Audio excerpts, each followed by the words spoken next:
It's time to triple my storage. Stay with me.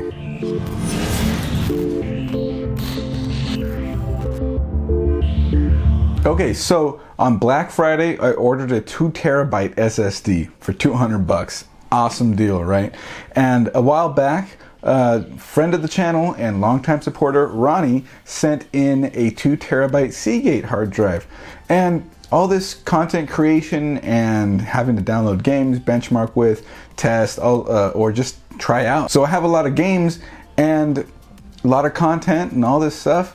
Well, time to upgrade my storage. Like I said, what happened is I'm running out of storage. The 1 terabyte SSD that I already have is down to 100-ish gigabytes, and when you have games like Rainbow Six Siege and Gears of War 4 taking up 100 plus gigabytes, it is insane. And storage comes at a premium. So with that all said, I have this 2 terabyte SSD and 2 terabyte hard drive. I'm gonna go from 2 terabytes total to 6 terabytes total. Let's do it. Yeah, buddy. So this is my build. Xeon E5-1650 V2, 6-core, 12-thread CPU. That's the Ivy Bridge X79 platform one. And it's overclocked to 4.5 gigahertz on this Asus P9X79 WSE. Really awesome setup. 32 gigs DDR3 1600, and a 980 Ti with the Kraken G10 actually, and this Corsair H50 water cooler on that. Everything runs great, to be honest with you guys. But I am running out of space. 1 terabyte SSD and 1 terabyte hard drive, especially the 1 terabyte hard drive. All this content creation and trying to keep at least a decent amount of backlog on there in case I need it.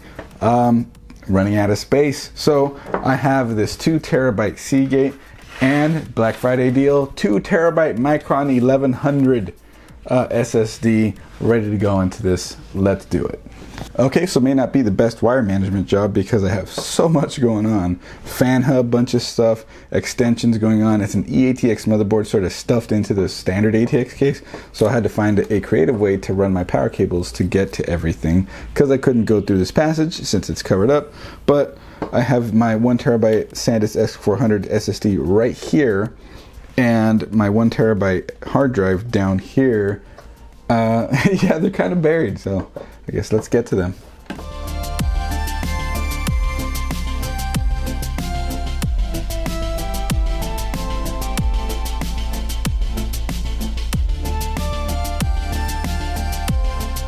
Had the wrong screws for this tray because I realized there's a little bit of distance between these rubber grommets and the threads. Good thing I keep all spare screws and I have the right ones right here. Kept them in my box.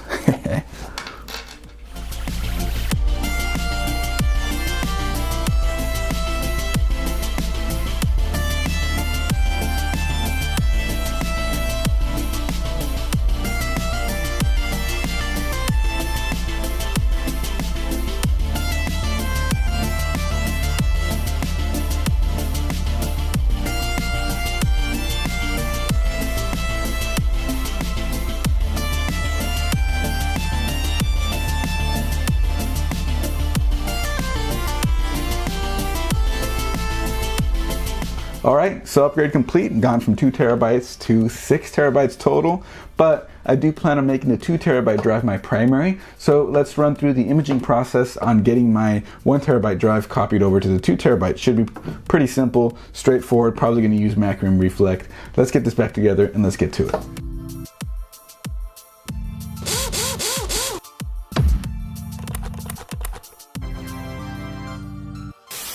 (3:28 a.m.) Well, the inherent risk with secondhand parts. Looks like after struggling a little bit, taking my computer back apart, that 2 terabyte hard drive was no good. Here, have a listen at what happens. Now in my system, it would continuously repeat itself, making this noise, but you'll hear it here.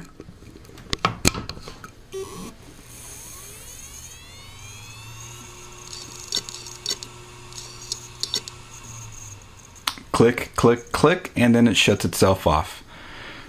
And that's it for that hard drive. So I guess I'm only going to be doubling my my storage instead of tripling it. Boo! Also, when I do this, the computer completely locks up. If I reboot like this, it won't boot up. I get all sorts of issues. This drive is pooped out. Dang, I appreciate it though, Ronnie. Appreciate the sentiment. Maybe next time it could be a working one.